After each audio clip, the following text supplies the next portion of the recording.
Hey yo, Resident Evil games and members of a K-pop boy band, they may not seem like they would have all that much in common because they don't, but if you stand far enough back and you smudge your glasses up just right, you'll see that they do have a little bit of shared ground, even if it is a bit vague. For instance, both are known for having particularly ravenous fan bases. Both originated in the East but have strong Western presences, and most topical for today, each one is somebody's favorite, and people tend to be pretty passionate about theirs. Truly, Resi is one of the franchises I have so much adoration for. But if you were to ask me what my favorite Resident Evil game was, well, I'd have to tell you that it was probably the one that felt the least like a Resident Evil game. Huh. I'm beyond grateful that this legendary franchise has been haunting our screens for 30 years at this point, okay? Don't get me wrong. But let's also not pretend like a lot of other franchises haven't been around for a lot longer. It's a sad but true fact that in today's day and age, you only get so many brownie points for being tenured, you know? So while Resi's longevity is certainly admirable, I've always been of the belief that the series' true magic lie in its ingenuity.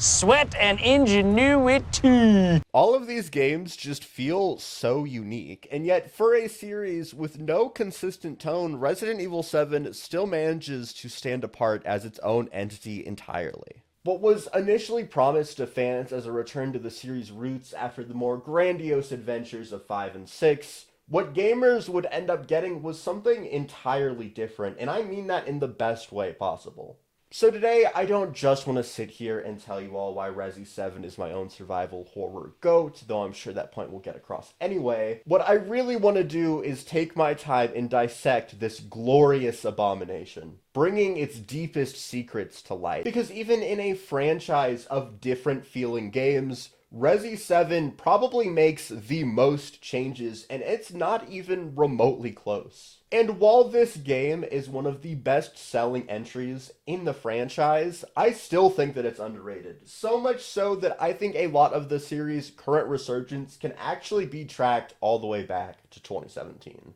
Without further ado though, this is Resident Evil 7, an autopsy in innovation. First impressions are important. That's why I started with an analogy to K-pop. And on that field, Resi 7 starts with a bang. Go tell Aunt Rhody. This rendition of Go Tell Aunt Rhody has genuinely been in my playlist for years at this point, and yet when I boot this game up, I still make myself sit through it every time. No shade if you don't, it's just kind of like Haruka Kanata. Like, if you skip it, it will determine how much I can trust you. Whether it's the visuals or the vocals or this decomposing wolf, something in here never fails to get me hyped, and all of this, mind you, has happened before we take one step out of our car. When that happens, oh boy. So let's not beat around the bush, okay? You know as well as I do that what this game will be remembered for, more than anything else, is the camera angle change. When Resi released back in 1996, as a sign of the times, it brought with it fixed camera angles. This made it so that when Resi 4 released and finally ushered in third-person camera angles, it was already a huge step up. But when you decide to put me in the driver's seat, I'm of the belief that it is simply scarier to play in the first person. Like, the third-person camera angles and the fixed ones as well were great at endearing us to the playable characters as it gave us their reactions to the horror in real time, but that came with a cost. By giving us a physical buffer from the scares, it allowed us the slightest bit of a reprieve from the nightmare, something that we didn't appreciate fully until it was gone. When that's not here, my brain has this really funny way of putting me in the shoes of the protagonist, and that's way scarier than any reaction they could have had, because now it doesn't feel like a game anymore. It was absolutely terrifying being chased by the tyrant in Resi 2, but at least that was happening to poor Claire here. Now, when Daddy Baker Kool-Aid Mans through the wall in front of me, it feels like he's chasing me, and I suck at running. It also adds new layers of challenge. Like, I can't peer around a corner anymore without giving away my hiding spot. I can't see how close something is behind me without turning around. Something that takes 31 years to do in this game, which is precious time that I don't have. What arguably impacts this the most, though, is the way it affects your character. I don't think it's unreasonable to say that Resident Evil has always been just a little bit campy. That was too close.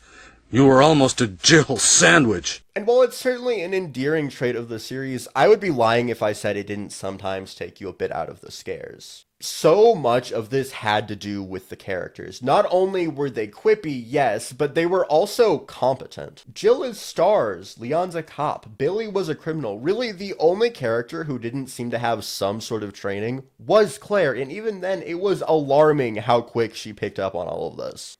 Ethan, on the other hand, is the antithesis to all of them. We don't see this man's face until near the end of the game, and even then it's for like maybe 10 seconds. What's more is we don't know anything about this guy. If he trains cardio, what he does for a living, we don't know if he's ever fired a gun before, let alone at something that is actively trying to murder him. It's so much easier to put yourself in his shoes when I have so much more in common with him than any other protagonist. He's a nobody. I am him. He is me. In fact, he doesn't even get involved in all of this of his own volition. The only reason he goes to the Baker compound to begin with is that he got an email with a location from his wife. The same wife who lied about what she's been doing. I did lie to you. I shouldn't have. And the same wife who disappeared for 3 years without a trace. 3 years? Has it really been 3 years? Yeah, that wife. She sent him a location. He acknowledges that it's probably a scam. Maybe it's a prank, but she wants me to come and get her. And he still goes anyway. Like, ladies, if your man isn't willing to uproot absolutely everything and traverse backwoods Louisiana at the drop of a hat, fighting off against the worst cannibals in fiction since the Sawyers, all at the chance of saving you, then he quite simply isn't the one, and I include myself in that metric. You want to know where I'd have given up? Right around here. That's it. That's the spot. Not only is his characterization really wholesome in a game that otherwise isn't, it also endears us to Ethan. When he's not talking, it's easy to put myself in his shoes. I stand by that. But when he does talk, whether it's in cutscenes or the occasional quip... Want to see my name in the obituaries? Or do you want to be a hero and save my life? It reminds me that I'm supposed to be protecting him too. And for the first time in series history, there's some very noticeable character growth throughout the span of one game. Ethan starts off so meek and timid and unsure of himself, and you know what? That's understandable. But as he goes through this madhouse, he gets braver, bolder. It's like he's growing with the person controlling him. As you explore and get used to this madness, so does he. When you arrive at the finish line, Ethan is every bit as capable as his forebearers. When he tells Jack that he's tired of doing this, "This is getting old, Jack!" It feels earned because he was so scared of him for so long, and he's finally feeling confident in himself. This is what I've always wanted to see in these games, and if for some reason that's not enough for you, he goes on to get characterized even further in Village, and that's just like putting a hat on top of a second hat. Okay, we've been talking about Ethan for a hot minute now, but I do feel the need to clarify that it's not just Ethan. This game is filled with interesting characters, and perhaps none of them are as divisive as Mia. Mia is a more complicated character than I think a lot of people realize. A majority of the player base seems content to either write her off as being this two-faced liar who's completely undeserving of Ethan's love, or conversely, they prop her up on a pedestal needlessly and insist that she's never done anything wrong a day in her life. Well, me personally, I don't think that either of these two are particularly apt analyses for Mia. If anything, by reducing her down to these one or two traits, you're going against a lot of what she does for the narrative as a whole.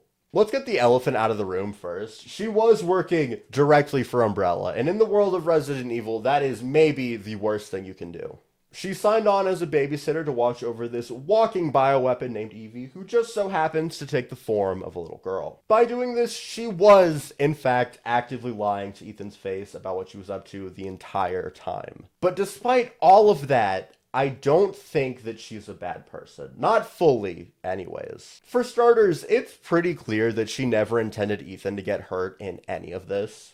In fact, it's even implied that she wasn't the one who sent the email for him to go get her. No, I wouldn't.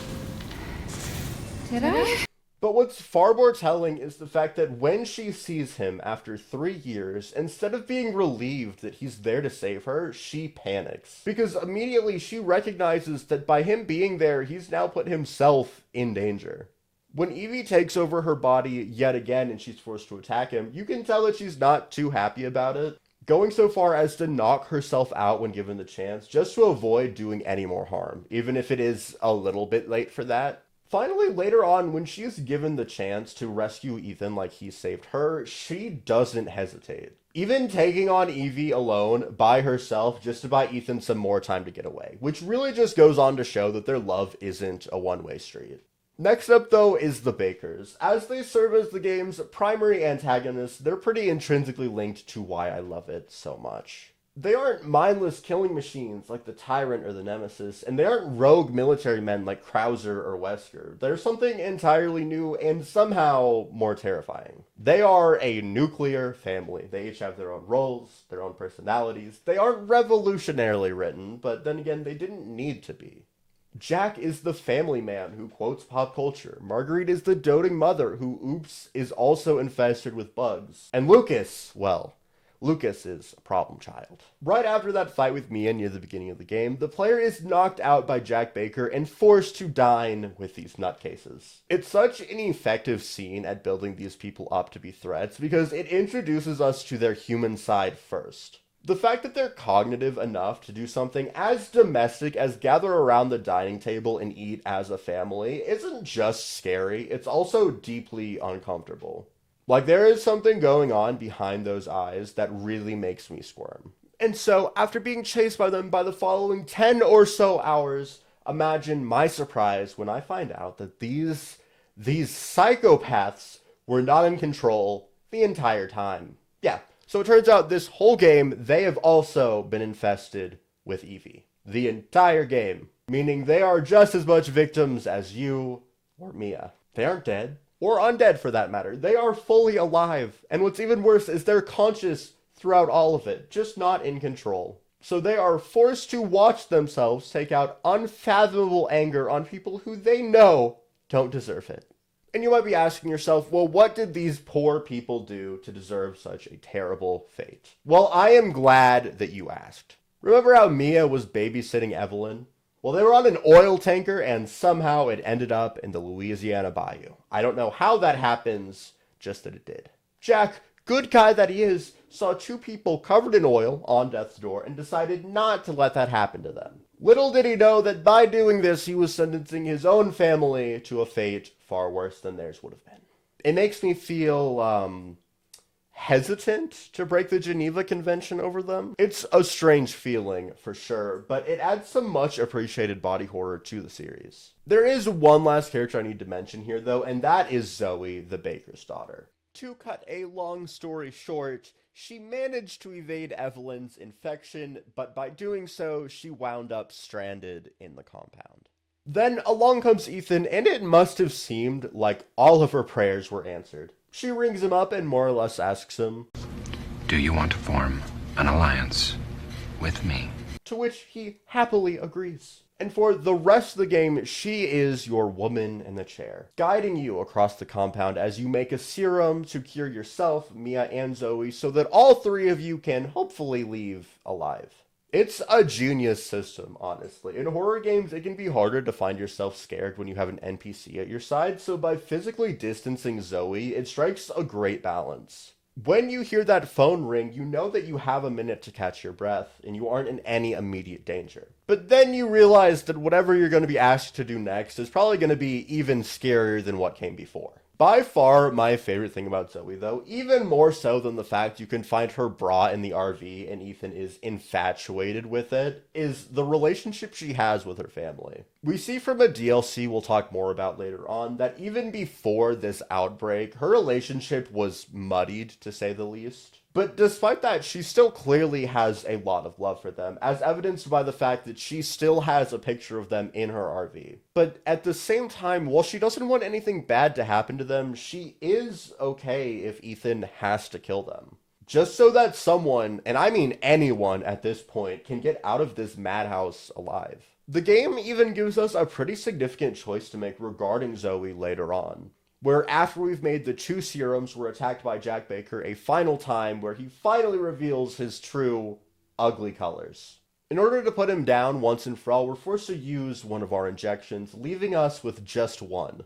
We're then forced to do the unthinkable. Choose between curing Mia or curing Zoe. Now maybe I'm just stupid, but I actually find this to be a pretty hard choice to make. Sure, Mia is the reason we're here in the first place, but Zoe is the only reason we're still alive.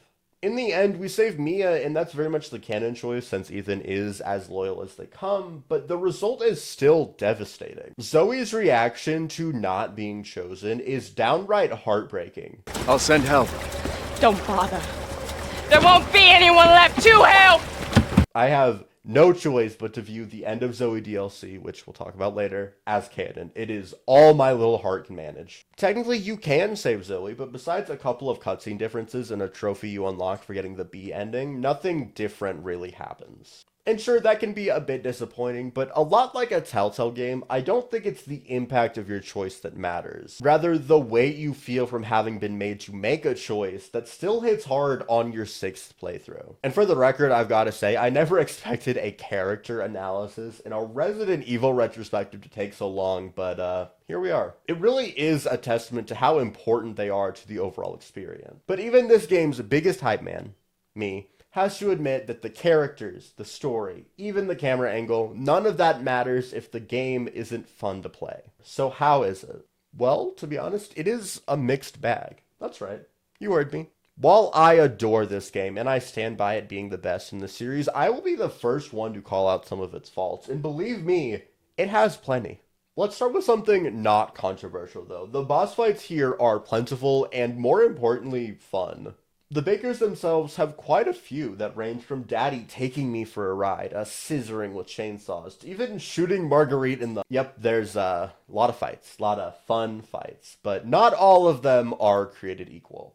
The final boss fight, for example, is only okay in my opinion. The real issue arises when you realize that the Bakers aren't the only ones home. Because fighting against or being chased by the Bakers for the entire game would grow a bit stale, there are other inhabitants here as well. And they are just so miserable. Let's start with Marguerite's bugs. This poor woman has bugs where you really would not want there to be bugs, okay? Arguably the last place you would want there to be bugs. She's got them crawling everywhere.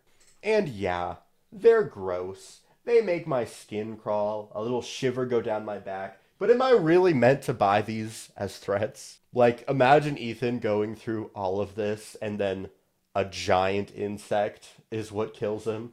An insect that, mind you, I could IRL kill if given a slightly larger fly swatter. If the bugs are bad though, then hold on to your horses because my gosh, the molded are worse. Actual walking mold monsters. Now call me crazy, but I don't think blue cheese is that scary. Scary good on a salad maybe, but as threats, no way. They're just slow, lumbering masses of gray, and I hate gray, okay? It's just a less fabulous silver. There's a couple of varieties, but even those suck. They position them for plenty of jump scares, and sure, they work, but it's in the name. Jump, scare. You'll jump, your heartbeat may even spike, but there's nothing residual to be found here. Resi 7 does such a good job of building up tangible dread that the molded jump scares just feel like a betrayal of the game's entire identity. We'll touch on Village later, but one thing I think it unanimously does better is reintroducing zombies as the secondary threat. I will say though that despite my numerous grievances, the gunplay here is still incredibly fun. There's a whole lot of variety here, and each weapon has incredible feedback. The smoking of gun barrels, the satisfying squelch of enemies dying when you hit that lucky headshot, it all feels great. It's just a shame that the molded make such terrible target practice. Puzzles are always fun to talk about as far as I'm concerned, and here they are no different. Puzzles were so integral to the first Resident Evil, but ever since then it felt like they were on a slow, gradual decline to the point where by 5 and 6 rolled around, they were almost entirely obsolete. Well, luckily, 7 brings them back in full swing. It just so happens that it also made them a little bit worse in the process. In the first person, puzzling things out is incredibly satisfying, and a lot of the series' classic stylings return and feel great here. Finding keys, reading documents, opening the map, setting clocks, if you can think of it, it's probably here and better than ever. But then they went and added these weird shadow bending puzzles, and I just don't like them. I don't think anybody does, as evidenced by the fact they didn't return in Village. But honestly, you just put a very clearly designed object on a pedestal and shift it around for a little bit until it falls into place, and then boom, you've won. I think calling it a puzzle is a bit generous. Honestly, what saves the puzzles here is the happy birthday tape. Throughout the main game, you can find these VHS tapes, and if you pop them into a player, you step into the boots of whoever had the misfortune of being behind the camera. These are Derelict House, Mia, and Happy Birthday. Of these three, only Happy Birthday is mandatory to play through, and for my money, the only one that matters. We're locked inside a series of rooms by the sadistic Lucas Baker, left with nothing but our wits to get out alive. Sure, it only takes a couple of minutes to go through, and by this point I've memorized the solution, but it's still a joy to play through each time I boot the game up. Honestly, if you've played the Dollmaker portion of Resi Village, this reminds me a lot of that. Puzzles and combat both just feel so good. It's very hard to explain it, but you'll know it when you feel it. And on the topic of feel, horror is probably the most subjective mechanic a game can have. It's up there with comedy as something that every single person is going to have a different opinion on. We talked earlier about the sensation of being chased, and while that in and of itself is scary, this game has a lot more than that going for it. Evelyn is someone we've mentioned a handful of times by now, and while I don't think that a little girl is that scary in of itself, her powers are definitely something to be afraid of. Stuff just happens in this game that even science fiction can't explain, and mind you, it has fiction in the name. Doors slam shut without ever being touched. Dolls move around of their own volition. It's hard for me to remember a time in Resident Evil where something so paranormal has happened, but honestly, I kind of dig it. By far the scariest section in this game, and maybe the scariest section I've played in any of these games, is exploring Evelyn's room. It is just so constricting, so constrained, and everything feels so incredibly off. This is the moment I jumped the most in probably any game ever, and mind you, I jump a lot at these kinds of games. The game isn't just scary later on though, it starts terrifying as well, and a lot of that has to do with the Baker House. The Baker House is, to Resi 7, what the Spencer Mansion was to 1, but whereas the Spencer Mansion was exotic and mysterious and dangerous in of itself, the Baker House is so horrifyingly real. I live in the Midwest, so maybe I'm a bit biased, but it's not uncommon to see seemingly abandoned houses when driving in more rural areas. And a lot of the time, I can't help but imagine that the interiors of those houses might look like that of the Bakers. When I'm playing this game, I can taste the putrid air on the tip of my tongue. I can smell the mold and the rot, and the squeaking of floorboards underneath. Sometimes, when I play this game deep into the night, on my way back to my bedroom, I will hear my IRL floorboards squeaking, and they start to sound just like the games, which just transports me right back into the nightmare all over again. When you're being chased by Daddy Baker in the opening hours of this game, you learn how cruel the design of this house is. The hallways are so long and winding, and you move so slowly. I've heard people discuss it as being like moving in your dreams, and while that's not accurate, I equate it more to wading waist deep in molasses. This next segment might sound a bit heavy-handed, so please bear with me, but there can be some great environmental storytelling to be found here, and that might be my favorite kind. Not only do we learn so much about the Bakers just by investigating their home, we can also trace the path of Evie's infection. From a DLC we'll discuss in just a minute, we know that Evie and Mia started in the Baker house. Evie was only kept here for a short while before being moved to the old house, which is where we can find her room.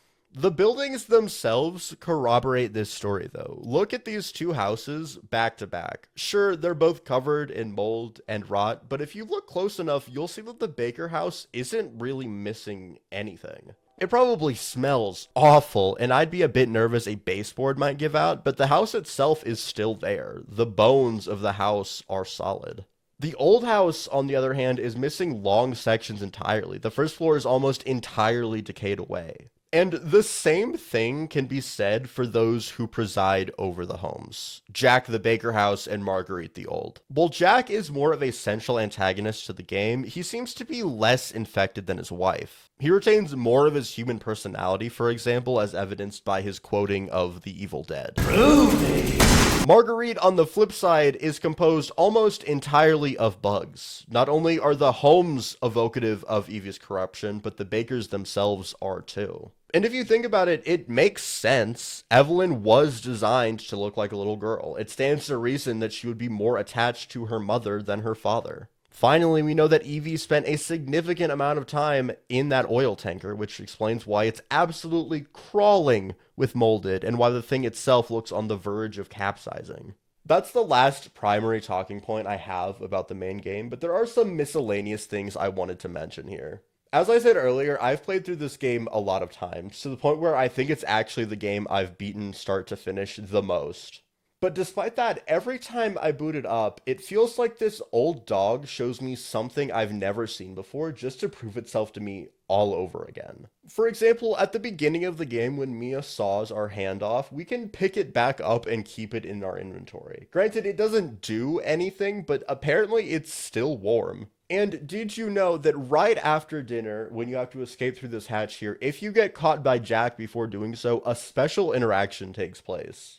He'll use that there shovel to take your foot clean off. He'll then offer you some first aid, but only if you crawl on over to him like a baby. At which point, he'll attach it back to you, good as new. That's a lot like that scene of him losing his hand in Village. Man, Ethan just cannot catch a break, can he? That about does it for the base game, but this story is far from finished. No. Because since then, we have had ample amounts of DLC that's released to discuss, as well as a fully fledged sequel.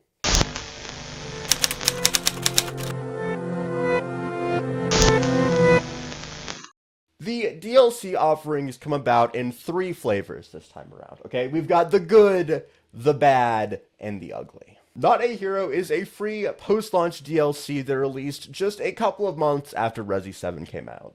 It features the return of franchise hero Chris Redfield after his brief cameo at the end of the game. In it, we hunt down and finally compromise to a permanent end Lucas Baker. It was nice of Capcom to include this for free, so I know I shouldn't complain about it too much, but to be honest, this just isn't to my taste. By far, my biggest problem with Resi 7 is the enemies, more specifically the enemy design. And as Not a Hero is very much a combat-forward experience with very little in the way of new enemy variety, it certainly tracks. Chris explores this underground cave, and it's just such a bland setting. Is anyone on Earth a fan of Resi underground sections? It's like Souls games with their swamps. Nothing is truly locked off to the player here, which creates the illusion that you can progress in any order. But it's just that, an illusion. You can only progress in one linear way. The other paths are impossible to fully explore until you obtain a specific item or upgrade.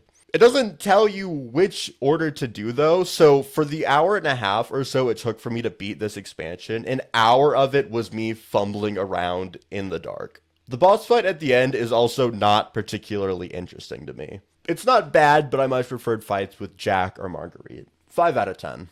The End of Zoe is the first paid expansion that explores, well, the end of Zoe. Since she was dealt such a bad hand in the base game, this DLC personally answers the most questions that I had. Though it does go about doing so in a very odd way. Here we play as Joe Baker. And if you're wondering why I never mentioned him before, it's because he's never mentioned before.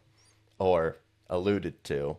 He's the secret brother to Jack, and he lives on the bayou, where he spends his days eating grubs and wrestling alligators. The whole thing reads like someone at Capcom's misplaced OC, but the entire thing is a little bit charming. Joe here just wants to get his niece back, and he's willing to do whatever it takes to save her. This mode is also entirely combat and still has the whole mold issue, but here at least we aren't using guns. Joe just uses his hands and the occasional spear to get things done. Oh, and this weird Doomfist gauntlet he finds for some reason. Whether it's the molded or the alligators, it's pretty fun consistently, though it is a bit odd that there's only 3 or 4 combos.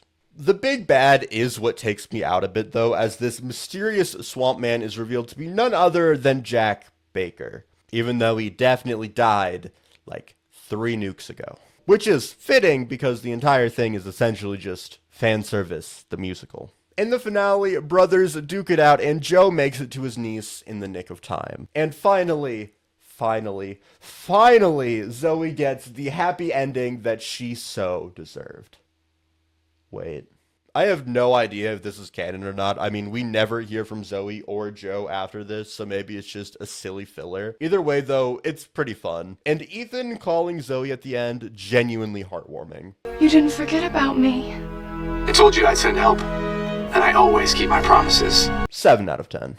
Finally, we have banned footage. These are an anthology of tapes like those found in the base game. These include Nightmare, Daughters, 21, and Bedroom. Daughters is a prequel story that shows us Evie's introduction, allowing us to play as Zoe, which is a pretty neat addition. I love seeing the Bakers interact before they're infected, and the gameplay isn't bad. We even get 2 endings, which is nice. My biggest criticism of Daughters is it simply feels like it should have been included with the base game. It's really short, and I don't think it's unreasonable to expect something like this to come bundled in. For the rest of the tapes, though, we play from another new POV. So before we can discuss this DLC, we first need to talk about Resident Evil 7's unsung hero, Clancy Jarvis. Clancy debuted in that Derelict House tape I mentioned previously. There he became the last-second cameraman for this paranormal investigation show, Sewer Gators. He gets picked on by hosts Pete and Andre, but don't feel too bad about it. They'll learn their lesson soon enough. Clancy and Pete make it back alive, but Andre isn't quite so lucky. This takes us to the Resident Evil playable demo entitled Kitchen. This is sadly no longer playable, but I managed to find some footage of it online. Here, Jarvis, tied to a chair, is left helpless as Marguerite approaches Pete from behind and promptly relieves him of his head. Then we go to the first DLC tape, Nightmare. This is a roguelike experience where Clancy is left in the basement fighting off hordes of the molded and the occasional Jack Baker, all in the hopes of making it to dawn. Again though, this is combat focused, so it's not my favorite thing, but it's a fun enough time. From there, he's tied to the bed in Bedroom by Marguerite, but unfortunately, it's not in the fun way. Here, he has to free himself and escape before Marguerite notices he's been out of bed. This is a lot like the Happy Birthday tape, though with the added addition of having to set the room back to like it was before Marge comes back. It's a really, really fun time with an abysmal ending. You get into this secret room, and even if you've picked up this knife and have it in your inventory, if it isn't actively in your hand equipped when you step out, you are insta-killed in a cutscene by Marguerite. This happens, mind you, in a puzzle sequence, and since there's no save states here, you have to go through the whole thing all over again. Just a frustrating design. Finally, we have 21, aka the world's highest stakes game, Blackjack. Now, I may not look like it, but I love card games. I spent 20 hours in Persona 5 just playing Tycoon, and I probably spent twice that playing poker and Red Dead. I love card games. So when I discovered there was a card game here, yeah, I was in. Here we have Clancy playing off against the faceless Hoffman, betting with our fingers instead of chips before we up the ante to our lives. It doesn't end even when we kill him though, because Lucas turns him into a zombie puppet that he controls to keep it going. Even when he rigs the game though, we outsmart him, earning our freedom. Or we would, but Lucas is too sore of a loser to let us go. I was really curious after this what happened to our old friend Clancy, so imagine my surprise when I find out that he was the poor sap we played as in the Happy Birthday tape.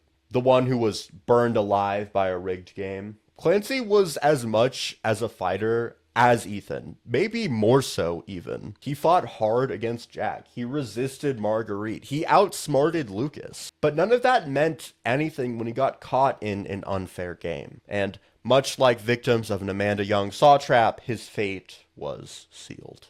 Let's all have a quick moment of silence for the true hero of Resi 7, Clancy Jarvis.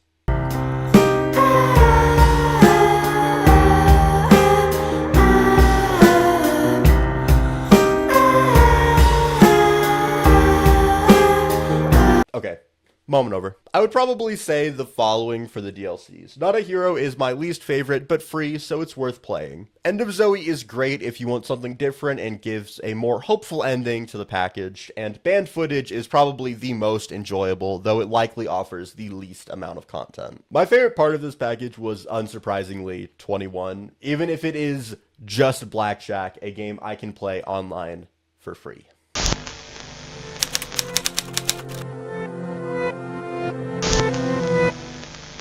So that is Resident Evil 7. 9 years have come and gone since its launch, but it has not been forgotten. Far from it, actually. Like Shadows, we all have a legacy, and Resi 7's might be the most impressive of them all. It directly ties into Village, a game a lot of people cite as their favorite RE game, and I can't blame them for that. I've only played through it once, but it is an absolute treat. It follows the further adventures of Ethan and Mia and has DLCs of its own, though I haven't experienced those yet.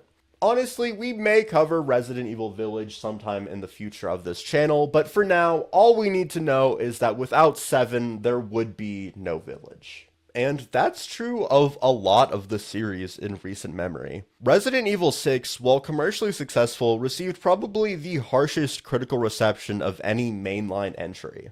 It's not unreasonable to say this likely got to Capcom in some way, which led them to take another stab at the survival horror genre. 7 was such a big success commercially and critically that in a lot of ways it seemed to rejuvenate the franchise. Not only was Village a direct follow-up, but only 2 years later we'd get the phenomenal remake of 2, which then led to 3 and 4 and even a rumored Code Veronica remake. With Resident Evil Requiem releasing just a few months back and seeming to be a huge hit, only time will tell just how high Resi can soar. Guys, that is all I have for you today. I wanted to take a moment and say that I apologize for my absence on this channel over the past couple of months. I have been learning a ton about video production and am hoping to increase the frequency of my uploads going forward. Thank you as always for bearing with me, and from the bottom of my heart, thank you for hanging out with me today. It truly does mean the world to me. Anyways though, I hope to see you guys in the next one, but even if not, have a fantastic rest of your day and an even better tomorrow. Fair farin', my friends.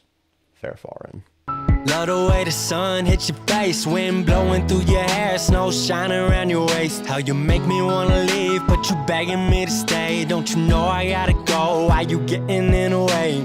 Taught me there ain't limits to the life you'll live. But when I'm round, got me feeling like I ain't done shit. I just wanna make you proud, so tell me how you now. Guess that's how it goes when you're from a small town.